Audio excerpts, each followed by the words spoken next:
ती पोलिसांची यंत्रणा आहे आणि म्हणून आपण सगळ्यांनी आपल्या सगळ्यांसाठी इथं असलेल्या आणि संरक्षणासाठी आपल्या काळजीसाठी उभ्या असलेल्या पोलीस बांधवांना मानवंदना देण्यासाठी आपण एकदा टाळ्यांच्या गजरात त्यांना अभिवादन करूया.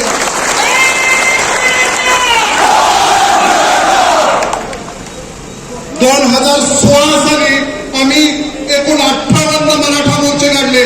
एकाही मोर्चात लाठीचार्ज करण्याची वेळ मराठा समाजानं कधी येऊ दिली नाही. 2016 सालच्या या 58 मोर्चांमध्ये रेकॉर्ड ब्रेक गर्दी झालेली होती, पण पोलिसांना कोणतं काम करावं असं काम जे आहे ते आम्ही या मोर्चांमध्ये ठेवलेलं नव्हतं. मी त्यावेळेच्या मराठा आंदोलनाच्या मी सांगत होतो की एक गोष्ट आज परत एकदा सांगतो. पंढरपूरची यात्रा भरते. पंढरपूरच्या यात्रेला 7 ते 8 लाखाची आषाढीची यात्रा असते. या आषाढीच्या 7 ते 8 लाखाच्या यात्रा झाल्यानंतर पोलीस स्टेशनला 100-500 तक्रारी जातात, ज्याच्यामध्ये चप्पल चोरीच्या तक्रारी असतात, ज्याच्यामध्ये मंगळसूत्र चोरीच्या तक्रारी असतात, चेन स्नॅचिंगच्या तक्रारी असतात, पाकिट मारलं म्हणून तक्रारी असतात, साहित्य पळवलं गेलं म्हणून तक्रारी असतात. आपल्या वाई तालुक्यातली सगळ्यात मोठी यात्रा जी आहे ती मांढरदेवला भरते. मांढरदेवच्या यात्रेमध्ये सुद्धा अशा प्रकारे यात्रा होऊन गेली की 8-10 दिवसामध्ये पोलीस स्टेशनला फार मोठा तक्रारींचा पाऊस पडतो. त्यावेळी 58 मोर्चे झालेले होते. 58 मोर्चे 25 लाखाचे, 30 लाखाचे, 40 लाखाच्या संख्येनं मराठी बांधवांनी हे मोर्चे काढलेले होते.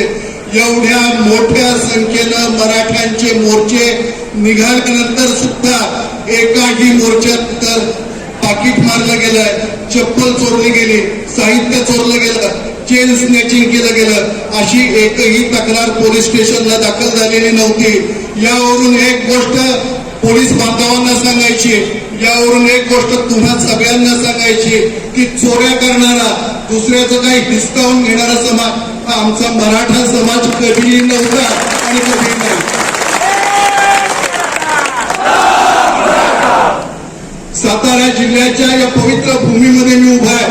महाराष्ट्रातले आणि भारतातले सगळे जिल्हे घ्या, सगळ्या जिल्ह्यांची नावं जी आहेत ती स्त्रीलिंगी घेतली जातात. म्हणजे पुढं तर नपुसकलिंग आहे ते पुणं, नागपूर ते नागपूर, अमरावती ती अमरावती, दिल्ली ती दिल्ली. महाराष्ट्रातला भारतातला एकमेव जिल्हा असा आहे की ज्याचं नाव सातारा आहे, ज्याचा उल्लेख तो सातारा असा केला जातो. पराक्रमाच्या आणि पौरुषाच्या परंपरा या जिल्ह्यामध्ये आपोआप निर्माण झालेल्या आहेत आणि म्हणून या मराठा आंदोलनाच्या निमित्तानं आपण महाराष्ट्रातल्या मराठा आंदोलनाला एक वैचारिक दिशा देण्याची वेळ आलेली आहे. हे मला आवर्जून आपल्याला सांगितलं पाहिजे. मराठा आंदोलनाला आणि मराठा आरक्षणाला विरोध करणाऱ्यांना एकाच वाक्यात सांगायचं आहे, जे कोणी मराठा आंदोलनाला विरोध करतील, जे कोणी मराठा आरक्षणाला विरोध कराल, तुमची अवस्था 2000च्या नोटीस सारखी केल्याशिवाय आम्ही राहणार नाही.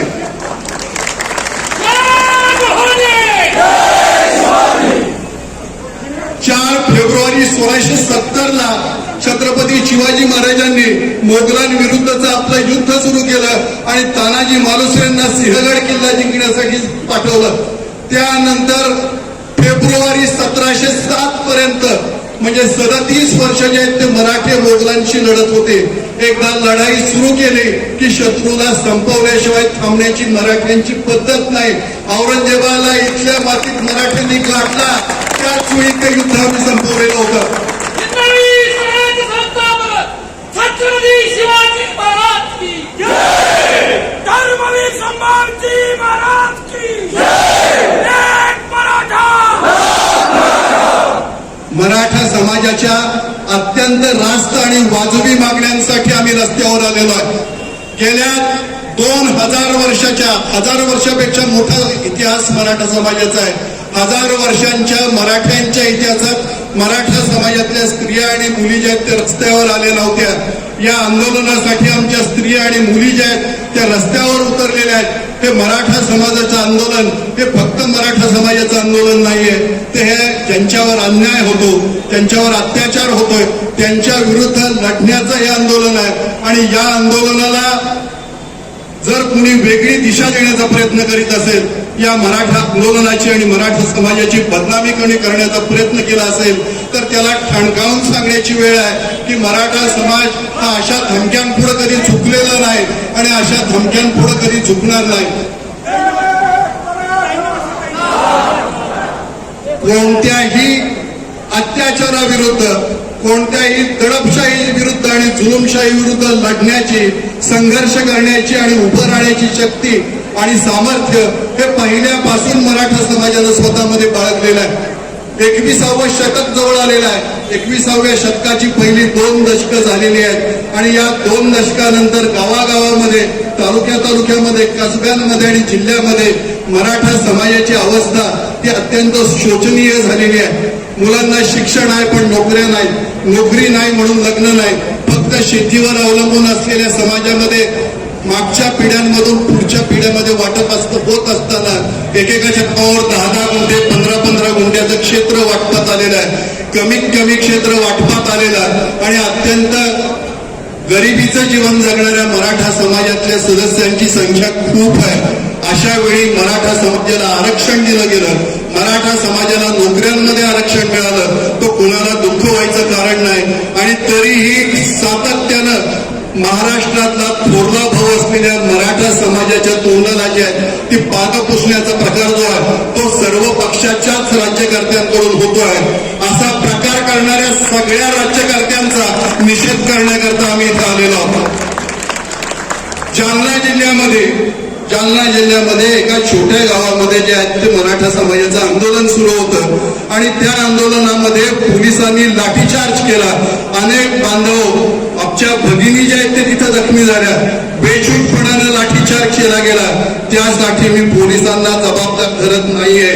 त्या पोलिसांनाच्या जनरल डायरनं अशा प्रकारचा हुकूम केला, त्या जनरल डायरला आम्ही सोडणार नाही हे या निमित्तानं मला सांगायचं आहे. मराठा समाजावर जर जिथं एखादा माणूस मराठा समाजाच्या पुढे येतो आणि मराठा समाजाशी प्रेमानं वागतो त्यावेळी आपल्या अंगावरचे कपडे त्याला काढून नेण्याची जी आहे ती हजारो वर्षाची मराठ्यांची पद्धत आहे. प्रेमानं आलात तर अंगावरचे कपडे काढून देऊ, पण लाठ्या घेऊन कुणी जर मराठा समाजाच्या नादाला लागण्याचा प्रयत्न केला तर तुम्हाला अद्दल घडवल्याशिवाय मराठा समाज गप्प बसणार नाही हे या कार्यक्रमाच्या निमित्तानं आम्हाला सांगायचं.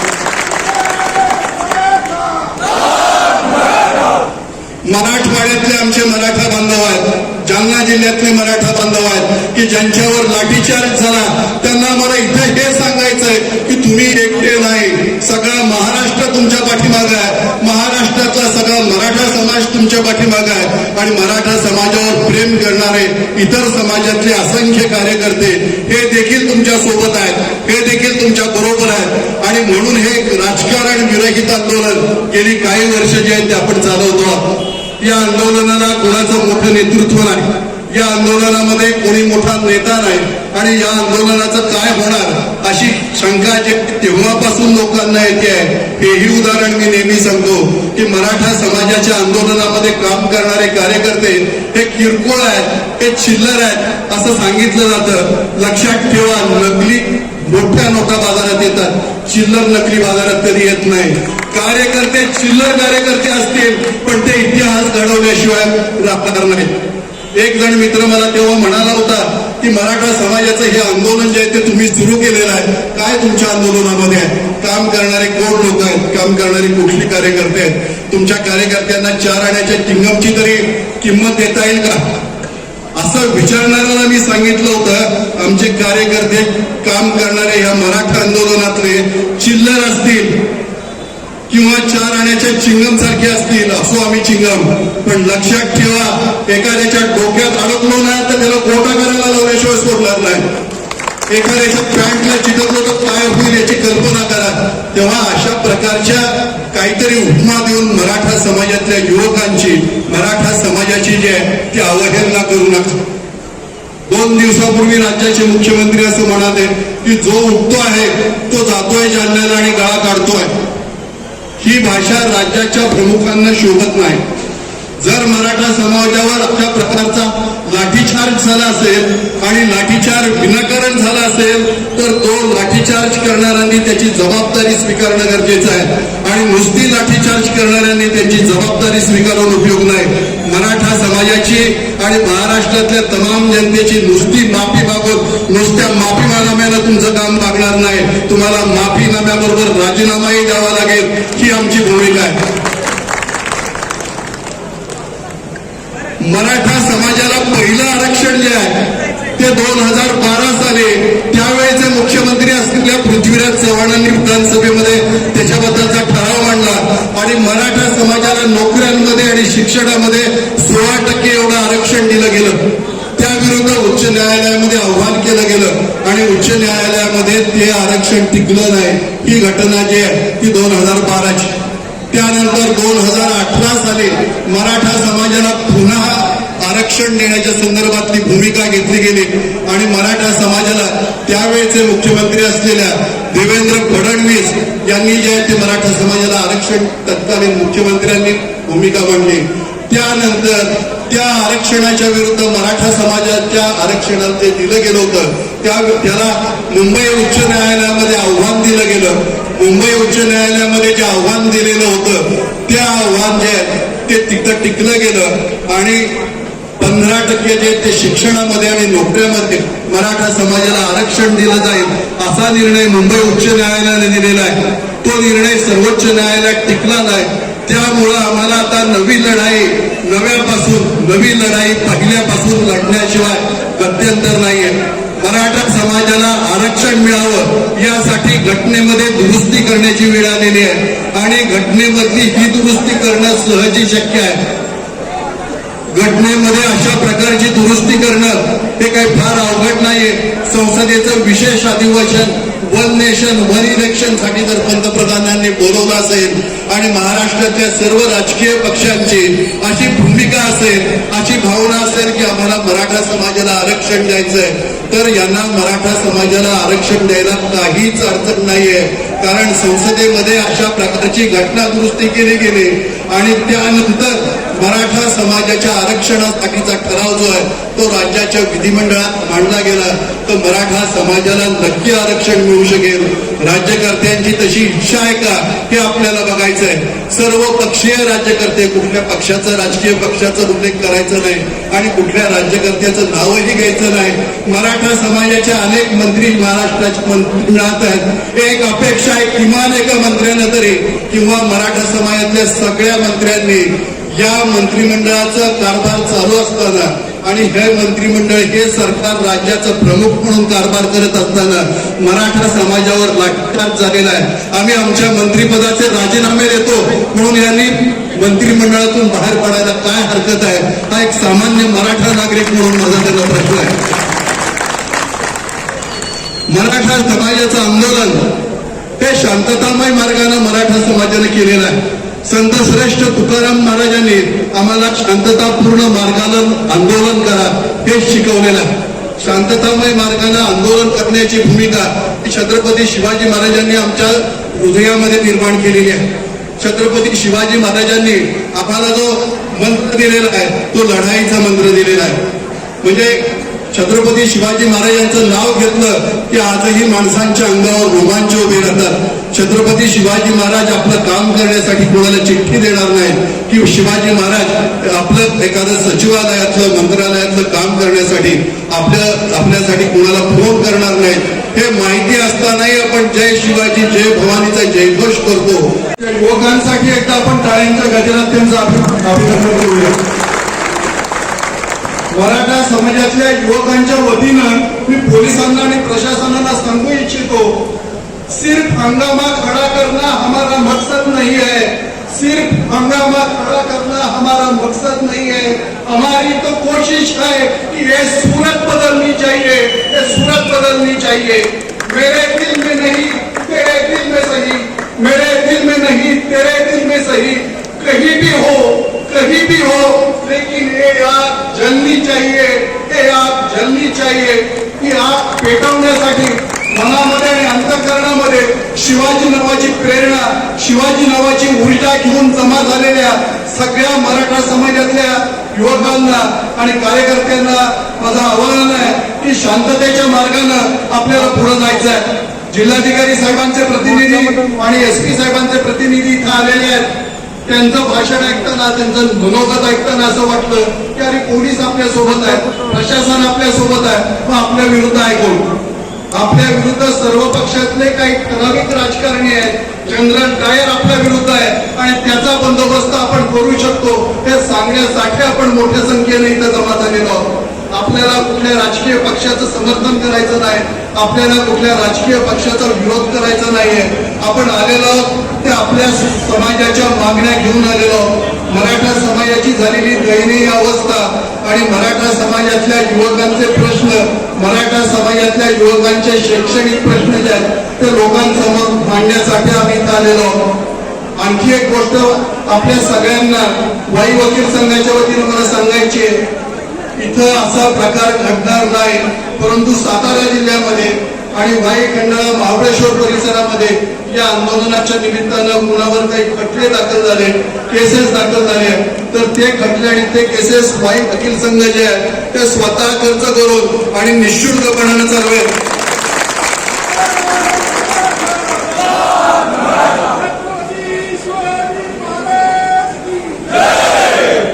सातव्या शतकातल्या एका चिनी प्रवाशाचं मराठ्यांबद्दलचं वर्णन सांगतो.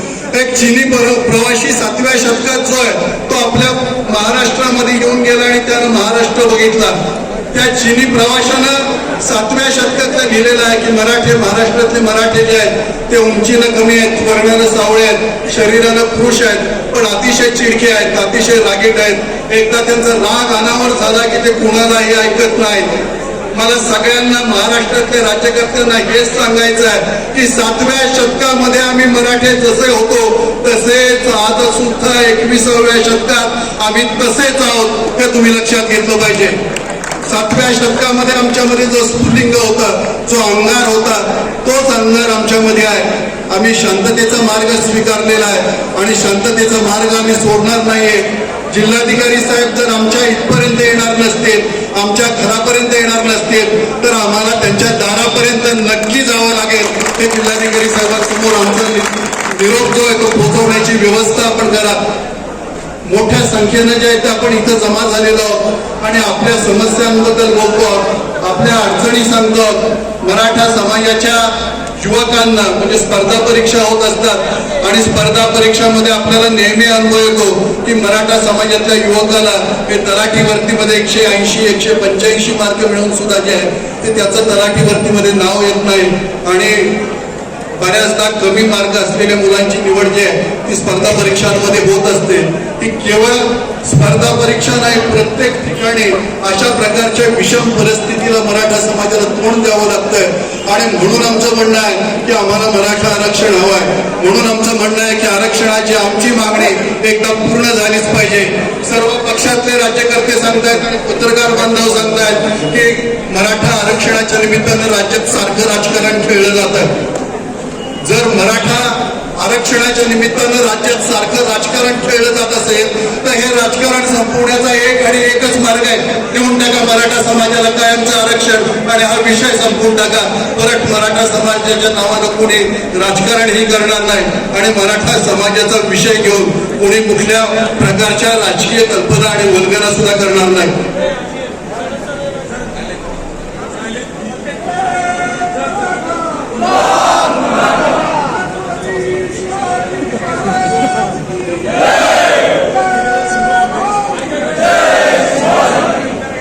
समाजाच्या वतीनं या आंदोलनासाठी आलेल्या, या कार्यक्रमासाठी आलेल्या सगळ्यांचे मी मनपूर्वक आभार मानतो. शांततेच्या मार्गानं आंदोलन आम्ही चालवतो. संत श्रेष्ठ तुकाराम महाराजांनी शांतता म्हणजे काय हे आम्हाला सांगितलेलं आहे आणि शांततेच्या मार्गानं आंदोलन कसं चालवायचं हेही सांगितलेलं आहे. पण राज्यकर्त्यांना शांततेचा मार्ग कळत नसेल, आमच्या भावना कळत नसतील, तर संत श्रेष्ठ तुकाराम महाराजांनी शांतता सोडून चप्पल हातात कधी घ्यायची हेही मराठा समाजाला शिकवून ठेवलेलं आहे. हेही आपण लक्षात घेतलं पाहिजे.